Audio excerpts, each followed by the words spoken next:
Philly fam. Back. Back. Back.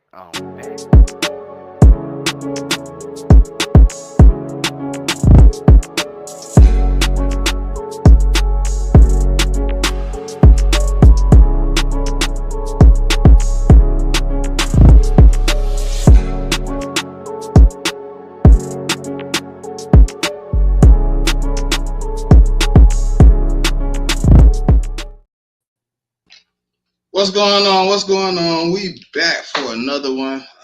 We back to business as usual, man. And look, I am very appreciative. I got one of the good guys, the guys I watch. It's a lot of guys that do Eagles content, but Nick has inspired me to do a little more, man. So I had to have him on the show with me. Uh, how you feeling today, man? Good, man. It's Friday, so can't complain. Get to talk Eagles.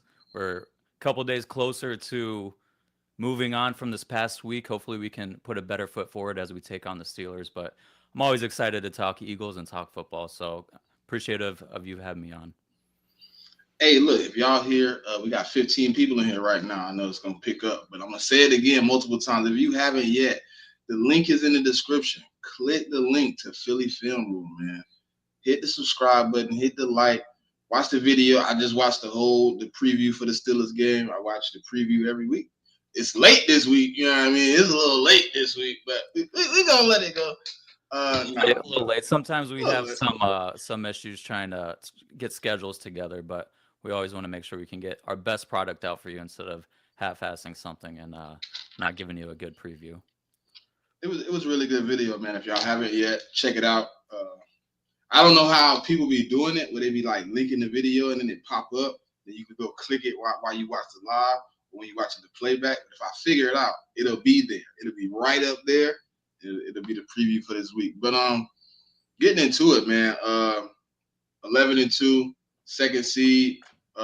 We got some scenarios this week where we can kind of lock up the 2 seed. Are you in a position where you believe the Eagles still can move up in the seeding, or are you kind of settling in for the 2 seed and looking at the path moving from that position? Well, you never give up hope at any point in the season, right? They're still in contention. They're only a couple games away. Anything could happen, especially in a sport like football.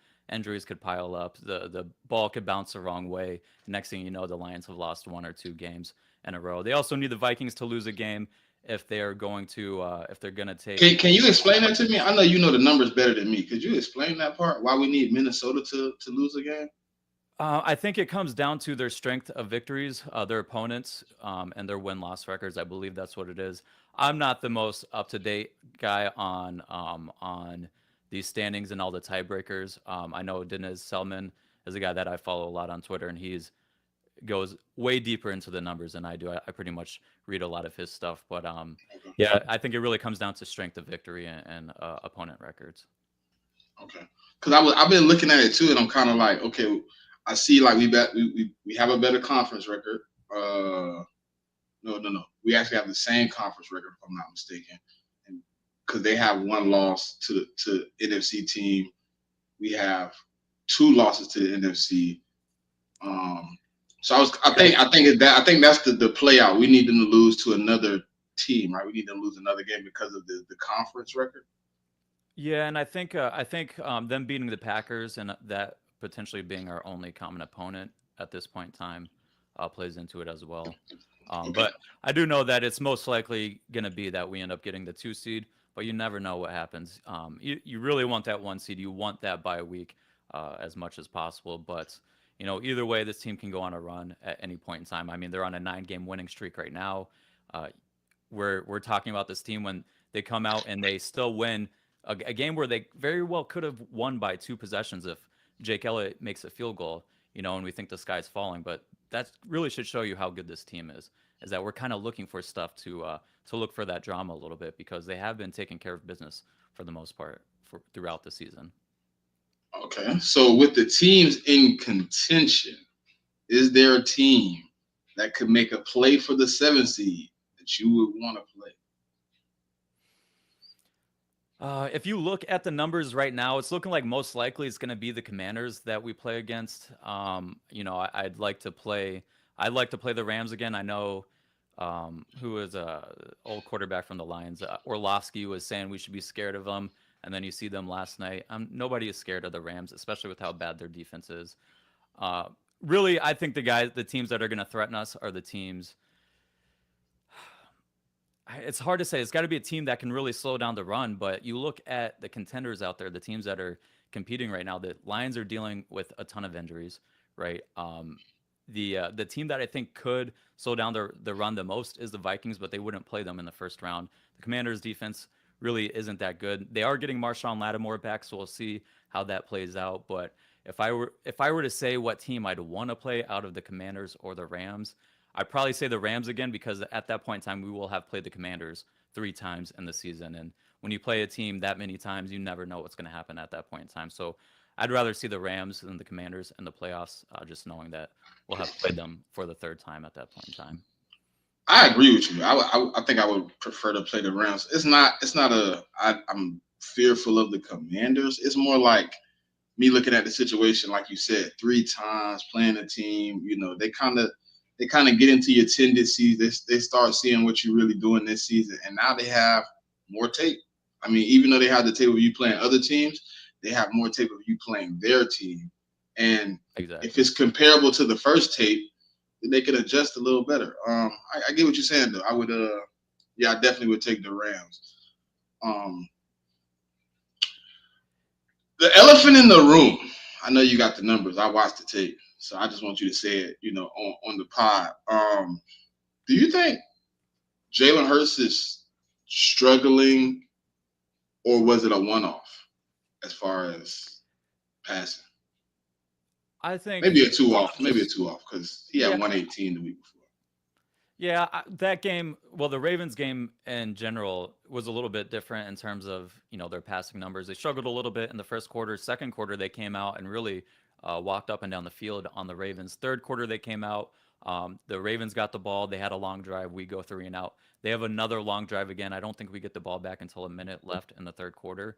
So when you don't have the ball for much of the second half, much of the third quarter, your numbers are going to look a little worse. And then when they came out in the fourth quarter, they put together a long drive that essentially put the game away. And then their drive after that, they're just icing the game with like 7 straight Saquon Barkley runs. So Jalen was efficient. I had more issues with the play designs in the Ravens game than I did in the Panthers game. I would say that there's more concerning things in the Panthers game from Jalen in terms of his performance. Just being hesitant, especially when there was wide open guys. There were options for quick throws that we have all been asking for that he just didn't pull the trigger on. I see it more as a one-off issue. Is Jalen above criticism? Absolutely not. There's things that he can get better with, but it just seems on social media, everyone is like the sky is falling whenever we don't perform up to expectations. When in reality, these are professionals playing other professionals. There are going to be times when you just don't play up to your best, and unfortunately, in a sport like football, it's not like basketball or hockey or baseball where you can go out the next day and right those wrongs. You have a whole week where everyone's talking about it. They blow things out of proportion. You look last week, the Rams put up 40 some points on the Bills, and then they come out the next week and they put up 12. It's a week to week league. Jalen has proven time and again that he can step up to the challenge. I mean, he's beat Mahomes, he's beat Josh Allen, he's beat Lamar Jackson, he's beat all these good quarterbacks and all these good teams. Why are we sitting here and thinking that he can't go and do it again at some point in time? And we have a really good team, a really good defense. And this is what good teams do. They complement each other. When one part isn't playing well, the other parts of the team can pick them up. And that's what is going on right now. I feel like Jalen will bounce back. Are there things that he should get better at and we hope he gets better at? Absolutely. But it's just, it's like we get so polarized. Everyone's either the best or the worst, and there's like no nuance anymore. There's no conversation of the in between on things. So, am I worried about Jalen? No, I'm expecting a bounce back. The Steelers do have a good defense. I don't know if that bounce back we're all looking for is coming this week, but they do play a style of defense that really plays into Jalen's strengths as a passer. So we'll see what happens this week. I believe I'm not truly, how would you say it? I'm not truly sold on, there's an issue, but I do agree with you. Like, I felt like there were some layup plays. I felt like even the AJ play in the end zone when he has him slanting across the middle. I felt like if it wasn't drawn up in the play, that's not something you would take because I don't believe he thought it was going to be open. Just the way he had it, just the way he looked at the play, it looked like it was AJ, it was Smitty, and then AJ the second read. So I felt like how he just like waited for it. It was almost like he believed the corner that was covering AJ was going to take it away, maybe. And then when it came open, it was maybe. I seen you talk about like the footwork. Maybe he wasn't set up to make the throw. That's a short throw. I mean, he could have made the throw either way. I ain't gonna make an excuse for that. But I felt like Yeah. if it wasn't drawn up as like as the first read, you don't hit a play that fast unless it's designed.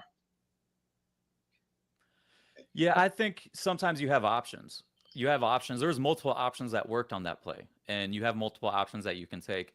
And specifically on that play, they designed it to be where they put Devontae Smith in the slot as the number three receiver. They knew that the Panthers defense, very similar to the Eagles defense, they don't flip their corners on to the other side of the field. And on the backside, you had a tight end. So on that side, you had a tight end uh, being guarded by a corner, and then on the other side, you had Devontae Smith in the slot against a safety. I think Jalen saw he had man coverage, a safety against Devontae Smith, and that's the option that he wanted to go with. And both options worked. So, sometimes could he have taken the slant? Yes, but that could have also been a situation where it looked like it was a rub route with Jahan Dotson.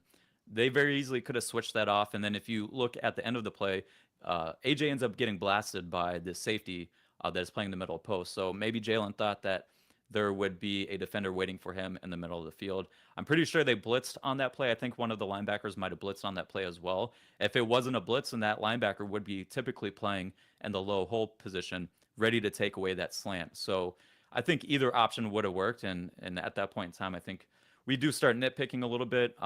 Both plays were open. I think this was probably something that they had prepared for and planned for and game planned for, right? When you're game planning each week, you're writing your scripts out for your different situations. Third down, first down, red zone, low red zone. I think that was a play that they specifically designed to get that matchup, and Jalen took advantage of that matchup. And it was good timing, good footwork, and good ball placement on that throw as well to Devontae in the corner of the end zone. So I don't know if Jalen had been struggling and we hadn't seen great performances by him in the past, then yes, I'd be more worried.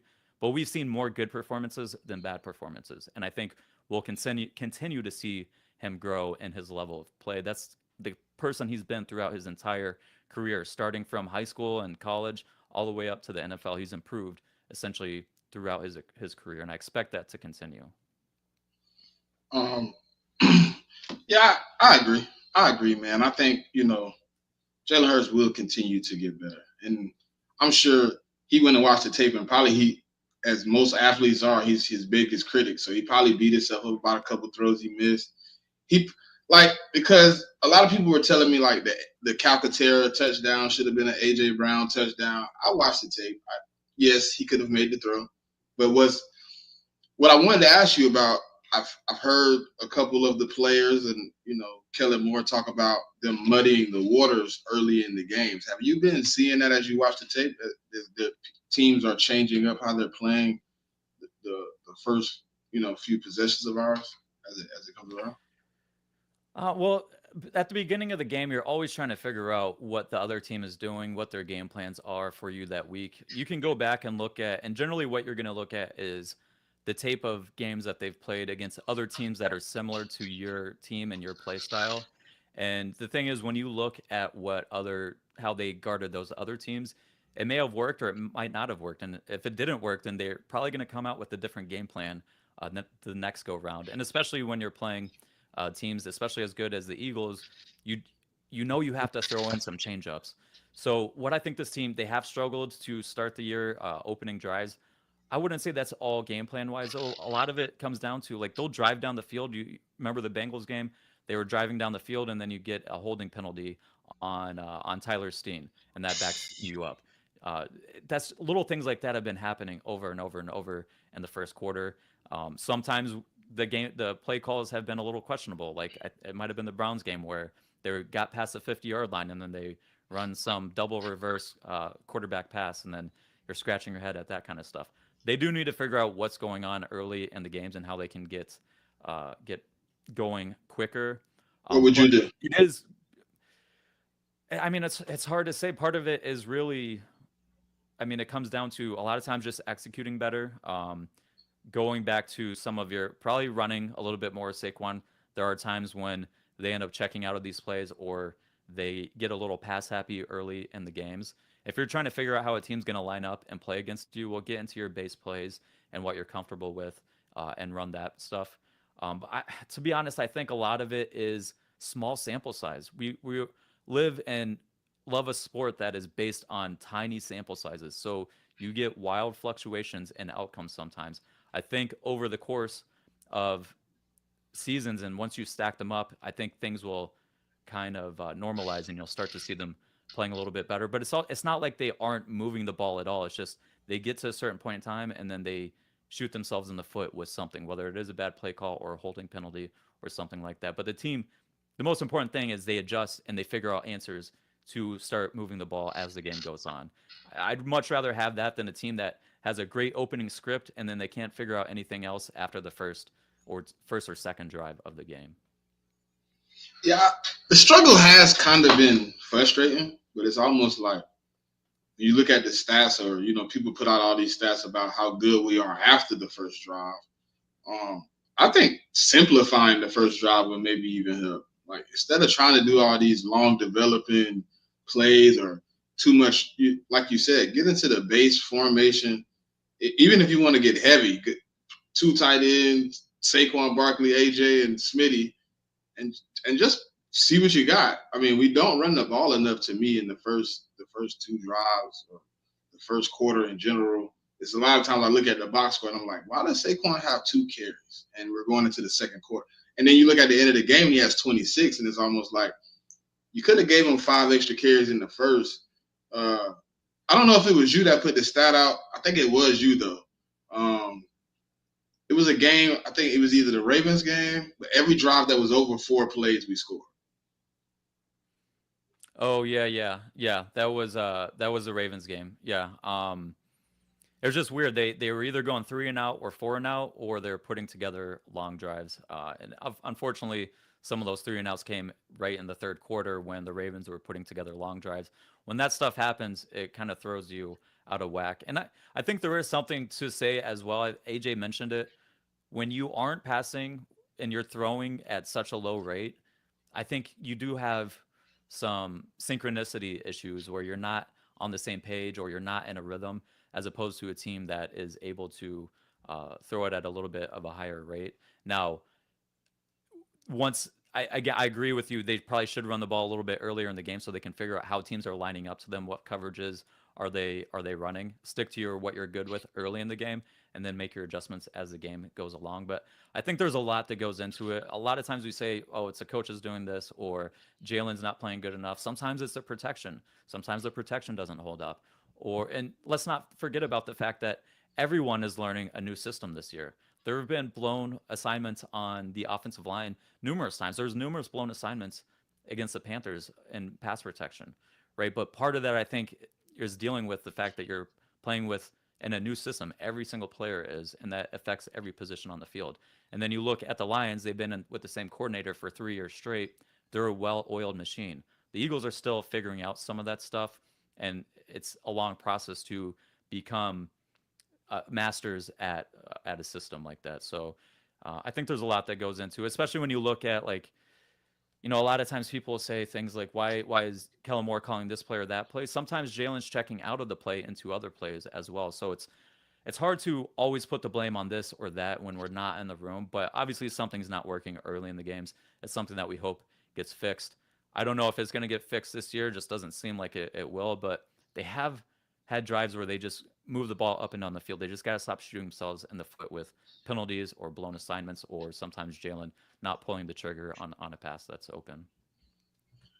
I really feel like deep down inside of like the fix for the first quarter woes is simple. We just don't see it. Like it's like one of those things where you just kind of like overlook what it really is. It's like maybe it could be running, maybe it could be a different play call here. Because as you're saying it, I'm picturing some of the games in my head. I'm like, yeah, we have had good drives where we are in plus territory, then we get a stupid penalty, or we get a false starter, or we get or we do something where we run the ball, we get like 8, and then we do 2 errant, ridiculous passes that kind of you like, why didn't you give it back to the running back? And it's almost like they're trying to find that even play calling where it's like it's not overrun compensated or it's not overly passed. So it's like almost even where we can. So they're coming out and it's like mentally they're thinking like this team is trying to stop Saquon, so I'm gonna try to pass on. And the team is like, well, we respect both of y'all, so we're trying to do the best we can to cover everybody. We might just be overthinking it, just coming out just doing a little too much. And the Panthers game is actually a pretty good example of that, where they were running the ball well on. I think they had Kenny Gainwell had like a 19-yard carry on a play. On the Saquon sweep? came back and and then Saquon had another good run, and then they go play action pass. But then there's and you would expect at some point in time you've been running it well. You've been running it well. Okay, now's the time we hit them with the play action. Was that the free runner? Which one? Was that what 47 got the sack up the middle? Yeah.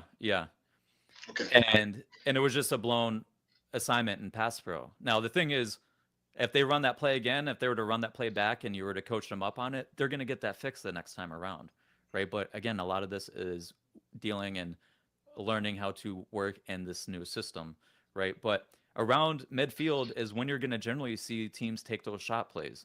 You see a lot of play action plays, deep passes at that point in time, and there were guys open. I thought it was a good play design, but the protection didn't hold up, right? There was a crossing routes on that play. You had AJ running a deeper crossing route. You had, I think it was Jahan Dotson running a drag underneath him, and the play would have been a big play, but Jalen had pressure on his face right away. It's just things like that where if that gets cleaned up, we're not even talking about them not scoring. Landon almost looked confused to me on that play. I don't know. See, I don't know because he pulled. He pulls on the play, and when he pulls, he's trying to get to the hole, and as he gets to the hole, I think dude is kind of like it's almost like synchronized dancing. He's getting to the hole, and as he's getting, dude is he kind of looks back. He just like it wasn't. I don't think like how it worked out. I don't think even if Landon maybe could have seen it before it came and maybe caught him coming to the hole, but where he identifies the blitzer is too late. It's well, I don't know how they want to handle that. I think there's numerous ways you can talk about it. Number one, Landon, I don't know if that was necessarily on Landon, because what they did is they chipped and released on the defensive end. Landon was supposed to come kick him out. That chip and release is supposed to buy Landon time to come over and get that defensive end instead of just letting him get free up the field.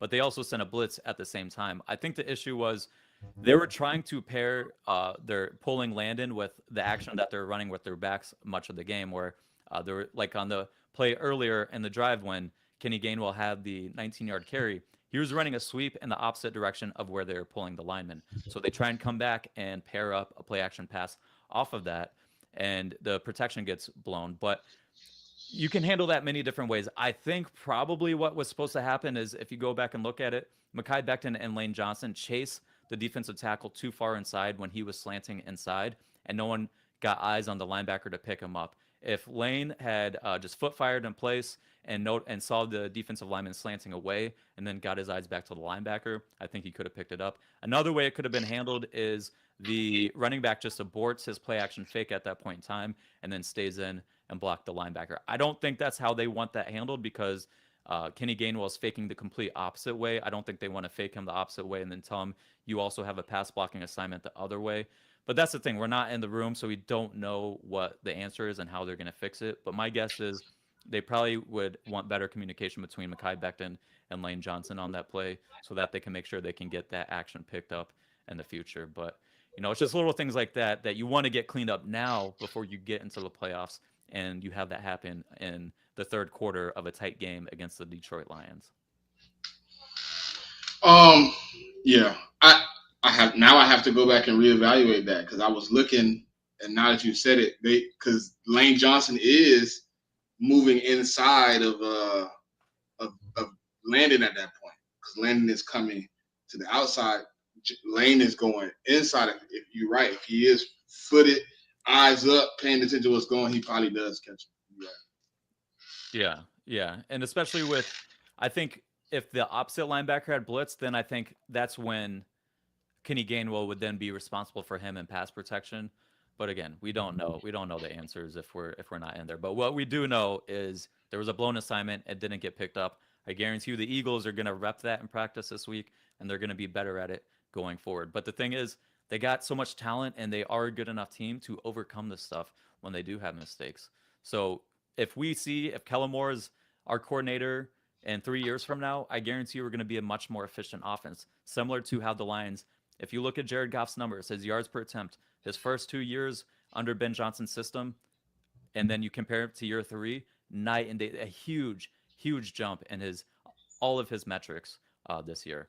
So it's just one of those things. When you're playing in a system and you know it like the back of your hand, everyone's going to be much better. The offensive line, the receivers, the running backs, the quarterbacks. It's a learning process for everyone, and you're learning against the best of the best in live fire. So it just takes time. Well, this week we have a pretty good matchup back at home against the Pittsburgh Steelers. You've been looking at the tape. You've obviously been evaluating the team. Two players, one offense, one defense that we kind of need to focus on making sure. Not T.J. Watt. We're taking T.J. Watt out of the deal. That we need to focus on and kind of, if we don't, they correct this game. So that's an interesting question because they have so many good players on their defense that it's hard to narrow it down. I would say Alex Highsmith on the opposite side of TJ Watt. He is top five. I think it's either top five or top six in both pressure rate and pass rush win rate according to PFF's metrics. So that is a legitimate threat. But if you look at his numbers, listen, he's a good player, no doubt about it. He's going to get some wins against Jordan Mailata. But Jordan Mailata I think he's the highest graded player in all of football right now. If you look at Alex Highsmith and who he's gotten his pressures against, it's been against a lot of bad tackles. And then you see his matchup against Tyron Smith, who hasn't been playing near to the level of Jordan Mailata, and he only had 3 pressures. He struggled much more in that game. I will say one of the things it'll probably come down to, I would say, Cam Hayward. We want to make sure he's not wrecking the game. He can wreck the game as a pass rusher and in the run game. If you look at their splits of their run defense with him on the field versus off the field, I think they're allowing 3.4 yards per carry with Cam Hayward on the field. When he's off the field, they're allowing 6.1 yards per carry. So they want to have a game plan to make sure he's not wrecking them in the run game. And then in the pass game, when you have a defensive tackle that can collapse the pocket from the interior, that makes life so much harder for a quarterback. So you can game plan a little bit easier around good defensive ends, and you can also step up in the pocket and avoid those pressures. But when you have a guy that is collapsing the pocket from the interior, that makes life difficult. Now we flip to the offensive side of the ball, and without George Pickens, I would probably say George Pickens if he was playing, but since he's not playing, the skill player you probably really want to take away is Pat Freiermuth. He's not getting a ton of targets. If he was getting a lot more targets, we would be talking about him as one of these probably top 6 or 7 tight ends. He's a very talented player, an explosive player. He is good after the catch as well. He's just a good overall player.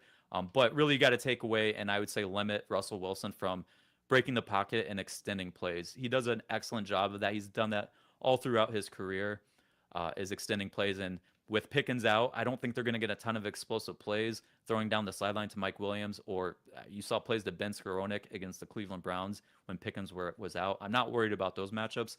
I'm more so worried about when plays break down and then guys are escaping the pocket and hitting passes down the field like we saw with Bryce Young hitting a kickoff their drive on the last drive of last week's game. And then Lamar Jackson, I mean, it's near impossible to keep him in the pocket, but they didn't do a good job of containing those guys in the pocket the past 2 weeks. So hopefully we see that improvement this week. But what are you thinking about this game? Who are you keeping your eye on? I think the speedster and Calvin Austin on offense, kinda after watching Coop last week, another guy coming in, not the same skill set as Adam Thielen, but run a lot of the same similar routes. You know what I'm saying? He's very quick. He can get open. He can create separation in the blink of an eye. And I think he's been doing some things for the Steelers as far as big playability when George Pickens is off the field. he's getting behind the slots, and he's a I want to say I can't say savvy because he's not a vet yet, but he is a he is very creative in zone coverage. He's able to kind of manipulate you, and hopefully Coop did learn from playing Adam Thielen some things where he can work on some leverages, and that's because to me that's what Adam did to Coop. He's seen him one way. Okay, I have an option route. I'm going to use your leverage against you. If you're outside leverage, I'm going to make you commit outside. Then I'm going to go the opposite way. And he did that a lot. So um, Calvin Austin is one of those guys. Defensively, though, um, I, I'm kind of with you on the Cam Hayward. I think slowing him down in the middle. I think also something I was talking about in the Eagle space earlier, getting into some of these quicker packages, hurry up packages when he's off the field. So you can have, like you just said, the 6.1 yards to carry. If you're in a moment where you're running the ball pretty well, you don't want him sub back in the game. Hurry up. I mean, get back to the line. Kind of keep him on the sideline, keep him cold. Limit his snaps as much as you can. I know you can't do it all game. We're not the Chip Kelly offense. We're not gonna do that. But a few times where you catch him off the field, he done ran off. He's gassed. Run a few plays. That defense is obviously suffering with him not in the middle as an anchor. Uh, I think that's what I would do if I was them. Yeah, Yeah, because Cam can kill us. yeah, those are all great points. Calvin Austin is for sure. He's a smaller guy, but I think he has legit 4.3 speed. He can hurt you deep if you let him get behind you. To your point, though, I don't think he's as savvy of a route runner as Adam Thielen is. Like you mentioned, using leverage and his stems, his tempo, running his routes. So it's not just like running routes at full speed, but kind of like I liken it to when Chris Paul was playing as a point guard. Like he doesn't just run straight down in a pick and roll as fast as he can, like he's Russell Westbrook, right? He's setting you up and changing up his tempo and his pace when he's attacking. Very similar to what Adam Thielen does. Think that was a great learning experience for Coop, but I don't think Calvin Austin is at the Thielen level. No, no. But he can definitely hit big plays, and I expect him to hit a big play or two, especially when Russ inevitably ends up creating and extending. And Calvin Austin is a guy that can hurt you deep. And then you make a great point about getting into some hurry up when Cam Hayward is off the field. We've seen the Eagles go to that sporadically throughout a few games, and I think that's a great point that we'll see this week. And you bring up the Chip Kelly. We're not going to go and run that Chip Kelly hurry up. It's funny seeing people on Twitter saying things like, "Oh, we need to run hurry up all the time." And do we forget what happened when we ran hurry up with Chip Kelly, and then we go 3 and out, and next thing you know, our defense is on the field for 80 plays and they're gassed. There's something that goes into eating up the clock, preserving your defense.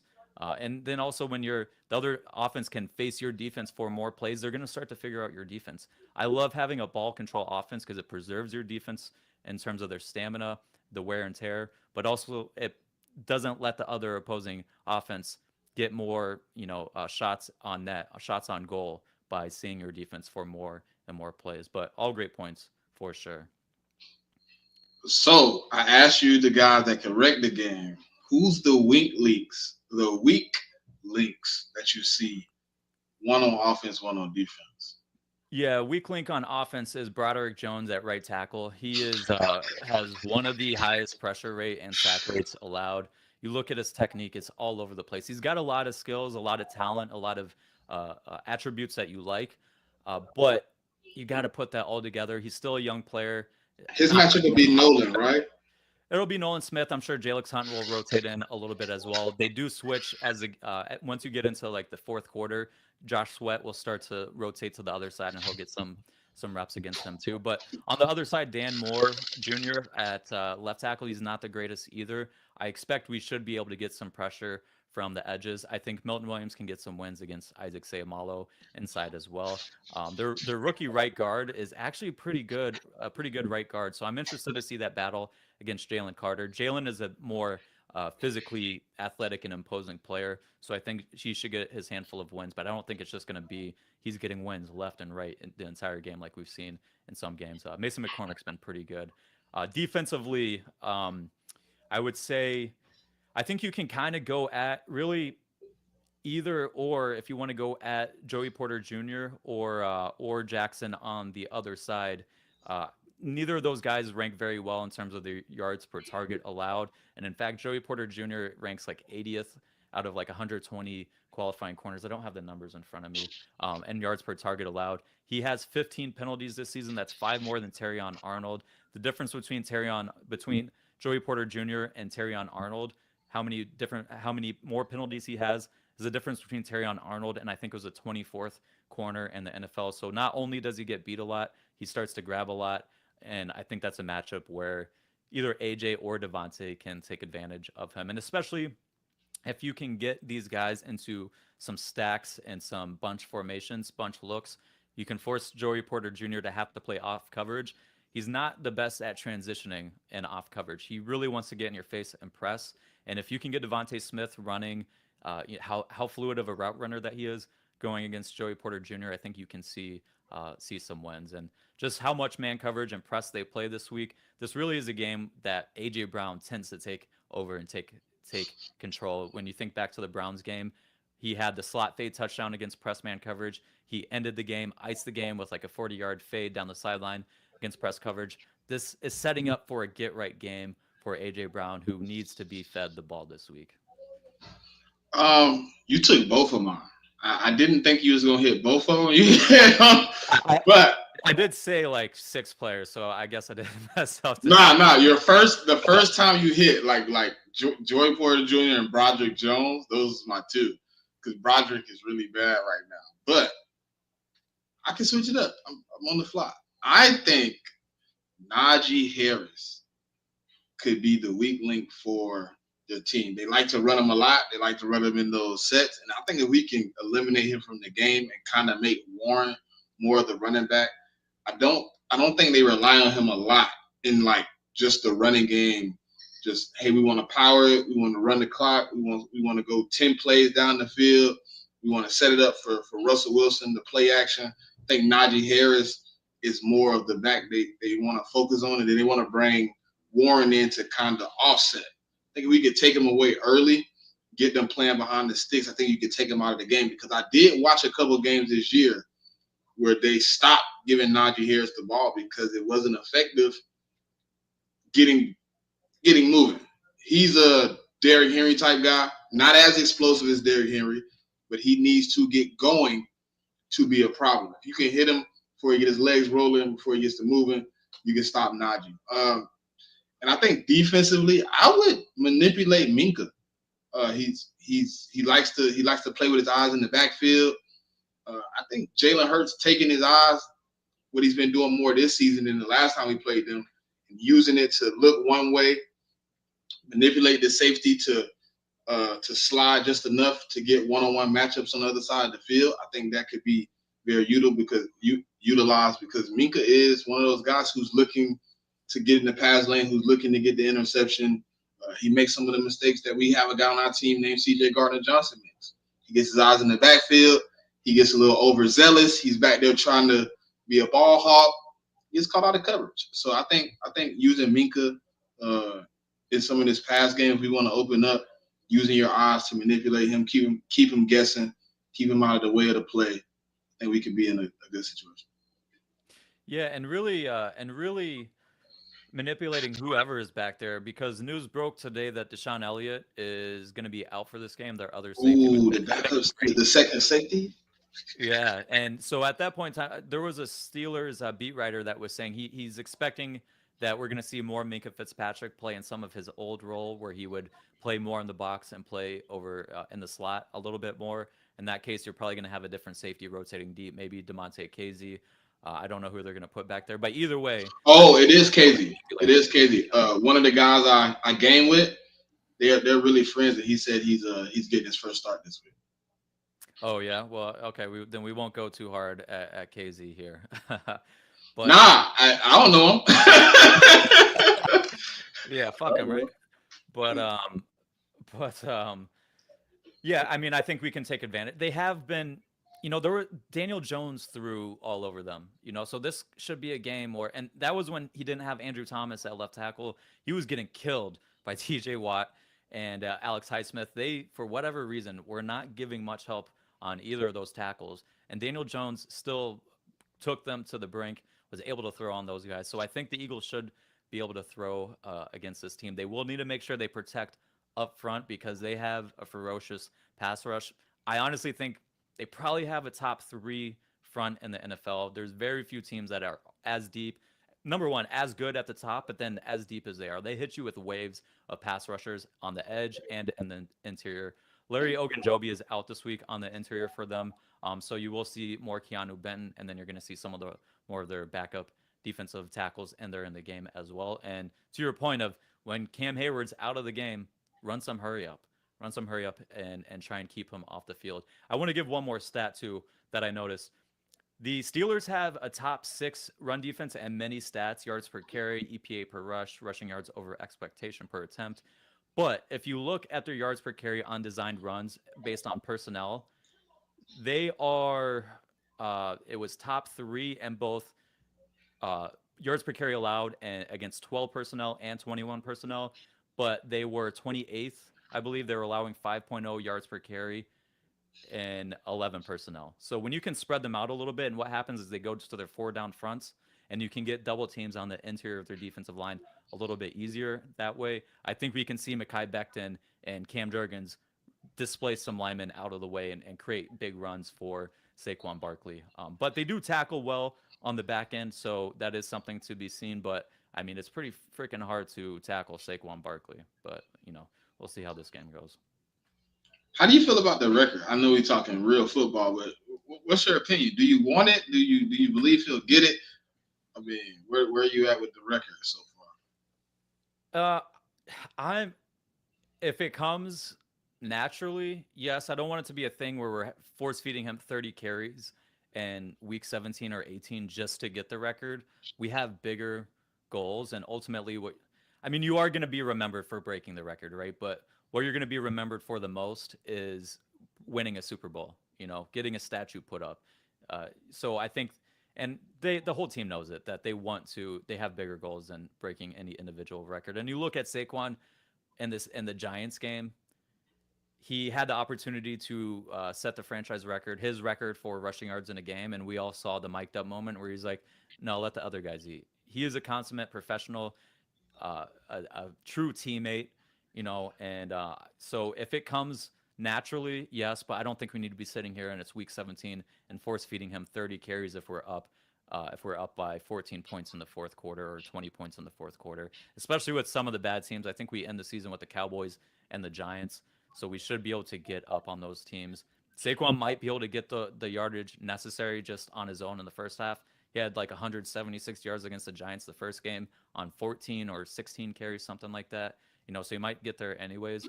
But just I don't. There's got to be a preservation of him to some degree as well. What do you think, though? Do you want them far? to handle that? I'm kind of with you. If it comes naturally, if we plan and he breaks it, cool. But like somebody asked me today, like if he had 29 yards going into the fourth quarter of week 18, but we was up 25 points, would you want to go get it? I was like, no, I wouldn't care. Like I would rather him be healthy, because what if he does? Let's say you throw him back in for the 29 yards. He goes out there and he has to miss 2 or 3 weeks because he gets some type of injury and you were being greedy. Like it's never a need to be greedy. I would prefer it just fall in his lap.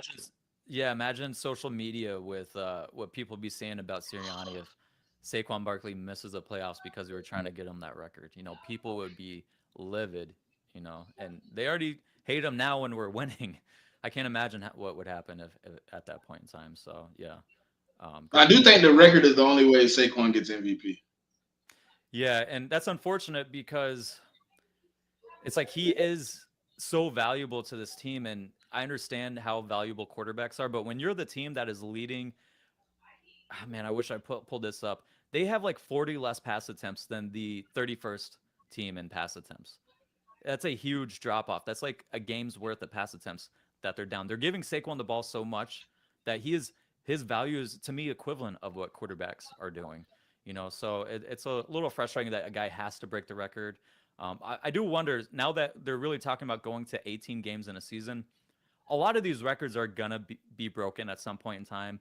The rushing records seem to be one of the ones that are probably gonna be harder to break, just because we see more running backs by committee nowadays. But at some point in time, when do we start moving to like NBA style of stat keeping, where it's more about points per game as a terms of total yardage or total touchdowns? Because when you're comparing, 18 game seasons to 16 game seasons and even the 14 game seasons that they used to be before that, all these records are going to get broken. And then how do you compare errors from time to time over the course of history like that? So I wonder when that does start happening. Yeah, that's interesting because a lot of people are. I was having a conversation today, and people are like, "Well, Saquon broke Shady's record in 13 games." I'm like, yeah, but what about if he takes 17 games to break the rushing record? Does it get an asterisk? Do you now say, because if I'm not mistaken, Dickerson did it in 14, right? Did he? Oh man, I didn't even know that. Honestly never looked into it. I guess I could look that up right now. But that's crazy if you did that in 14 games. That is crazy. You looking at it now? I just want to know. Trying to, my computer's being all slow.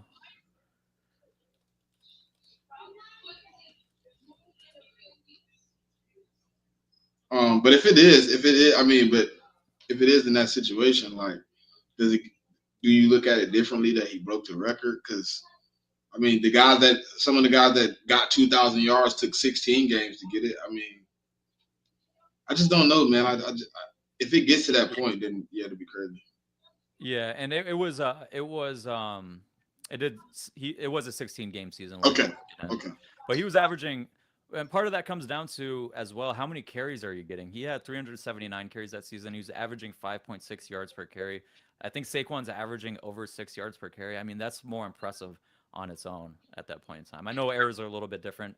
Teams were more zeroed in on stopping the ground game, but it's just impressive all the way around. And at some point, we're splitting hairs here. These are all-time great seasons by all these guys. Right. So it's just appreciate the greatness while you get to witness it, because you don't get these kind of seasons that come around very often. Sure. Um, Obviously, a lot of people are having PTSD from last year. Not me though. I'm okay. Cool. Um, do you? Do you? I mean, I know you. I know you don't see it because I've heard you say it. Do you see us losing another game though? I was gonna ask something else, but I'm gonna change that. Do you see us losing another game to anybody? I mean, other than if we sit starters. Um, well, number one, if we sit starters, well, I shouldn't say expect to beat some of those teams. I would still expect to beat the Giants even if they sit starters. Cowboys, Micah Parsons can wreck a game, so especially against backup and bad offensive linemen, we'll see there. Do I expect them to lose? No. They're going to be favorites in every game. Can they lose? Absolutely. I mean, they are playing a tough Steelers team. There's a reason why they've constantly been in the playoffs or haven't had a losing record since Mike Tomlin's been the coach. They play physical and good defense. They're really good on special teams. That is true this year as well. And then you put Russell Wilson at quarterback, the best quarterback they've had since Ben Roethlisberger retired. And you see them first place in the division. They took down the Ravens. They've beaten good teams. So, they can lose games. I do expect them to win. I would bet on them to on each individual game, they would be the favorite, and I would bet on them to win. So I do expect them to win the rest of the games. But if they lose a game or drop a game, I'm not going to be that surprised. Especially when playing the Commanders the second go around, they might have be more prepared for the Eagles. They might have some tricks up their sleeve.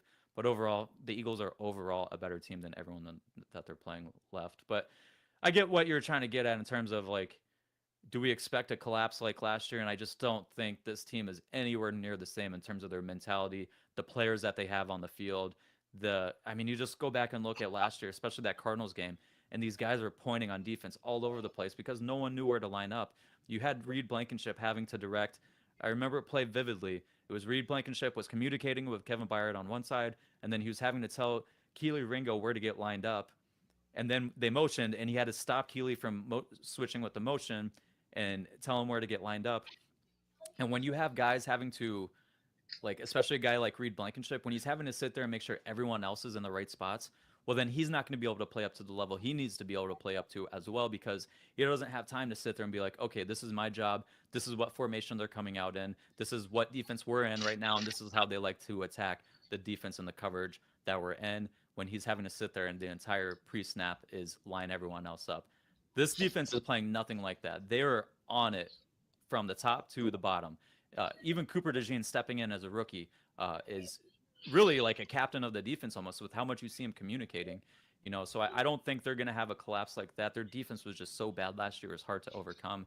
Can they lose a game in the playoffs? Sure, absolutely. It's the playoffs, and will people say, "Well, it was just like last year"? Of course they're going to say that, but no, it's not just like last year. Go back and rewatch those games from last year, and it's just night and day difference what the team is and what their mentality is. So I expect them to win out, and I expect them to at least win a playoff game. But you never know what happens in the game of football. Yeah, when you speak of Cooper DeJean stepping in week 6, the communication between and it's surprising because you usually would think the vet be better at communicating the defense than the rookie. But Avonte Maddox was horrible with communicating, and I watched plenty of plays where he took the wrong guy, he went the wrong way, and I watched the same teams, well, not the same teams, but the same plays be ran by different teams with Cooper on the field, and he takes the right guy. The play doesn't work. It's incomplete. Or the quarterback gets sacked. Things of that nature. And it's just like, I really appreciate Cooper DeJean, but that's a guy I owe an apology because I didn't like the pick. I didn't appreciate the pick. But it wasn't Cooper DeJean as a player. It wasn't Cooper DeJean as a person. It wasn't because Cooper DeJean was a Caucasian cornerback. I believe we needed linebacker help very bad. I thought Edwin Cooper would come in and alleviate some of the pain. Hindsight is 2020. Zach Bond is playing well. Nakobe Dean is playing well. So maybe I was overzealous on getting a linebacker. But at the time, I didn't know that. I thought Zach Bond was a rotational guy that comes in, plays the edge. He plays special teams because that's what I seen on tape. When I looked his name up, when I went on YouTube, when I searched all the places to find all 22 tape on what he was doing, he was mostly playing edge.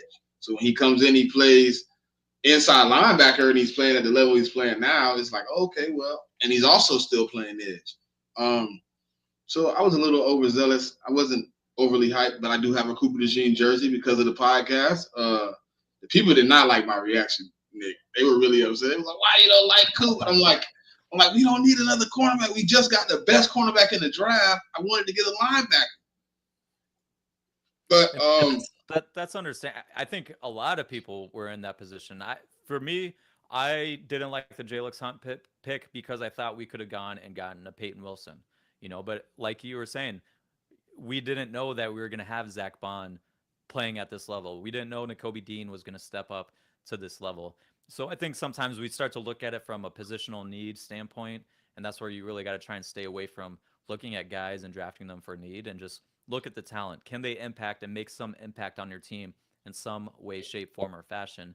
And Cooper DeJean can absolutely do that. He was a very instinctual, high football IQ kind of player, and that's carried over from day one. But that's part of the scouting process and the learning process is going back and looking at, okay, what were some of the things I got right and some of the things I got wrong in previous drafts. And then also remember, this is still very early returns. These guys are all rookies. Their careers are going to change over the next 2, 3, 4 years. So, nothing's set in stone. But I love having Jalen Hunt on the team now. I think I've really seen his improvement, and I see big things for this guy as he gets more playing time for this team. But, it's just part of the process overall. Cooper DeJean did an interview recently. Did you hear him talk about possibly playing safety soon? No, I didn't hear that one. So he was like kind of saying like he didn't expect playing nickel when he came to the NFL. He thought, he didn't know where really coaches would respect him to play him at. And he said Fangio gave him an opportunity to play nickel. He was like, it's a change up, from just being at one position, not moving around the field. I'm kind of isolated to this. He was kind of like just talking about a nickel, and he was like, probably after, I'll probably end up playing some safety here soon. And in my head, I was like, when is soon? But I think he was just talking about in his career. But just how he said it, I was just like, when is soon? Do you think he'll be playing some safety, like just to catch a team off? But I don't think we have a nickel that I trust to come down and sit in the nickel and play. Because if Avonte Maddox is playing nickel while Cooper DeJean is playing safety, I still think Avonte Maddox is cancer. Yeah, and when you look at this team, when as soon, I guess soon, the earliest would probably not be next year, but 2026, because CJ is signed. He really is signed through 2026, but the way how he structures his contracts, there's an out after the 2025 season. He generally, not always, but generally doesn't take the guys to the end of their contracts unless he plans on extending them. If that's the case, then he might not be playing safety anytime soon because Reed Blankenship is probably still going to be on the team as well. But you never know. It's one of those things where like who's Kyle Hamilton. He wasn't used in the role that he's been used in the past 2 years in his rookie season. They started to use him in a more diverse role as his rookie season went on. But early in his rookie season, he was, at one position and learning one position. So I think this is great experience for Coop because I think at some point you probably will play safety, where he can be one of those chess pieces that can play safety, or he can rotate in to the nickel. He could probably play outside on some snaps. He could probably play in the box as well. But for this team and where he fits in, they have two good safeties. I know people online were saying Tristan McCollum had a rough game. I don't really think he did, and Fangio said he thought he had a good game. I I think like some of the things he did.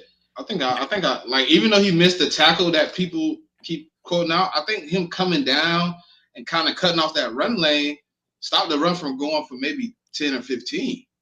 Him not coming down leaves a lane out there. He might. I mean, you never know. But Chuba Hubbard was running pretty decent. He probably goes for 9 or 10 yards on that run, but he has to cut back in. He runs into the defensive line. Now, they clean it up.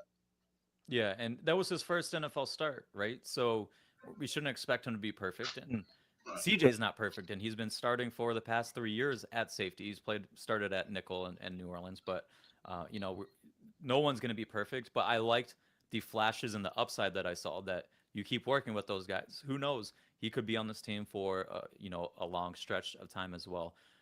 But for this team right now, with who we have, you're absolutely right. I don't want to put Maddox in at nickel unless it's break glass of emergency situation. One thing that does worry me a little bit is Britton Covey was ruled out with a neck injury this week.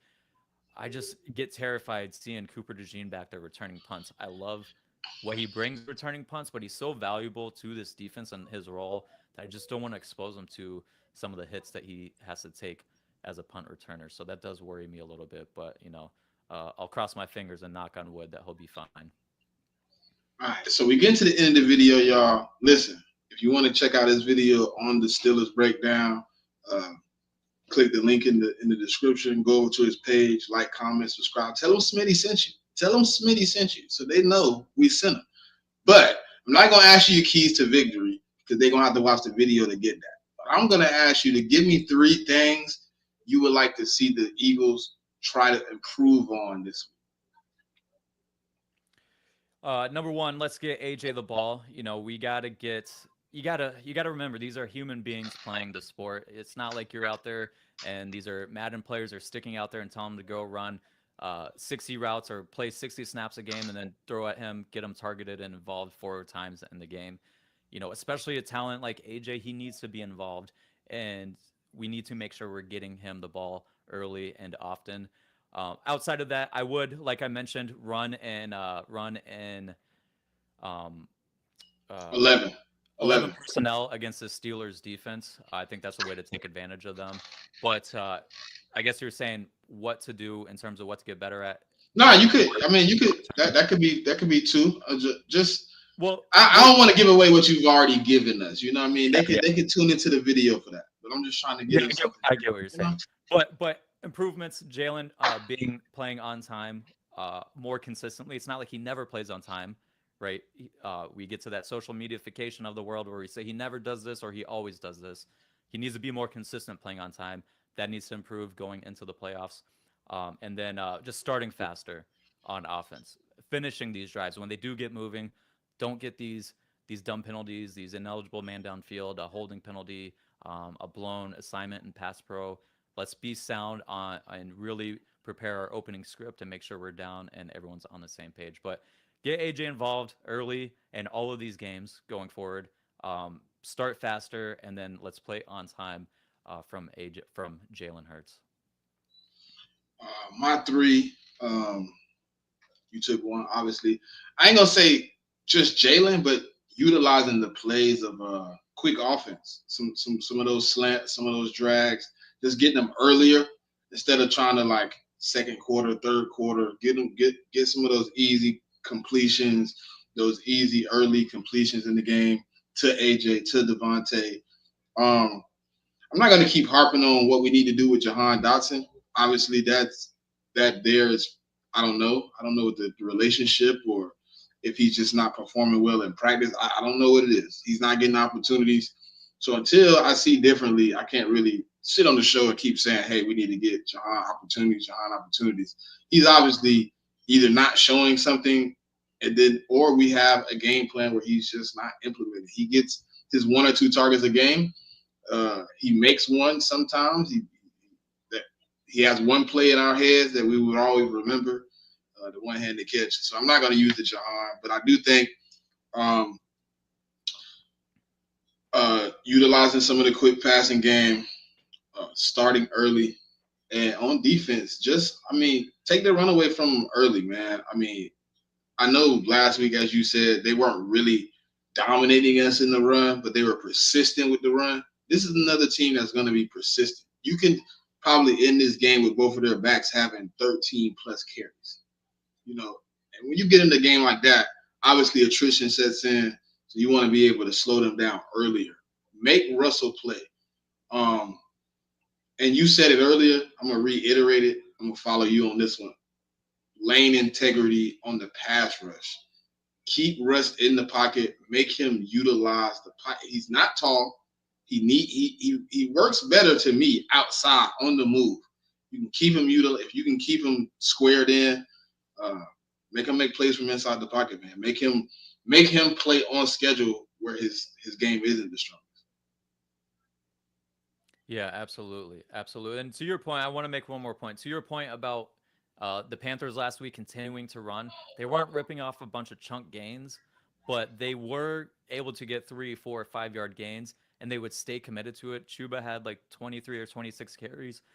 That would make it manageable. That would give them manageable third downs. The Steelers will absolutely run that same game plan. They haven't had a game this season where their running backs have had combined less than 23 carries in the game. Just for reference, the Eagles have had 4 games where the opposing running backs have had 17 or less carries in a game. The Steelers team will try and run the clock out, try and control the ball, and this could be a game where we see each team have like 8 possessions when the average is 11 possessions per game for each team. So, like you said, take that run away. I think they will. Najee Harris averages like 3.9 yards per carry.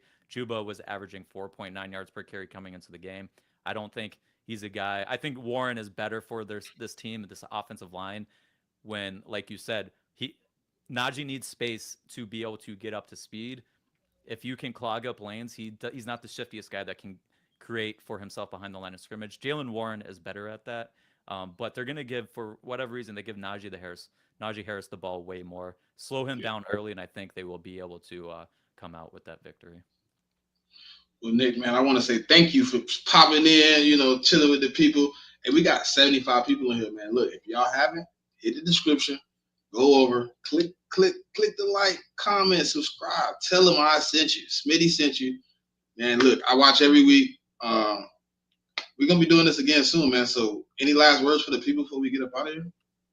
Yeah, you could follow me on YouTube. I do podcast episodes. We also occasionally have some film room episodes where we take a deep dive into specific parts of the game. Those are fun to check out.